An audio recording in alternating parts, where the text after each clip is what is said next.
সাধারণত রাষ্ট্রপ্রধান বা সরকার প্রধানদের খাবার মানেই আমাদের চোখে ভেসে ওঠে রাজকীয় কোনো আয়োজন। কিন্তু এবার সেই চিরচেনা ধারণায় এলো বড় এক পরিবর্তন। নিজের বিলাসিতা কমিয়ে সাধারণ মানুষের কাতারে দাঁড়িয়ে মিতব্যয়িতার এক অনন্য নজির সৃষ্টি করলেন প্রধানমন্ত্রী তারেক রহমান।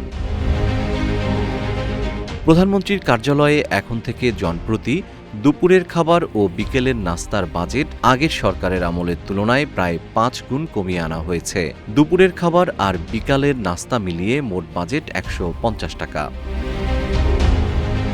22 এপ্রিল প্রধানমন্ত্রীর তথ্য ও সম্প্রচার উপদেষ্টা ডক্টর জায়েদুর রহমান তার সামাজিক যোগাযোগ মাধ্যম ফেসবুকের এক পোস্টে এই তথ্য জানান।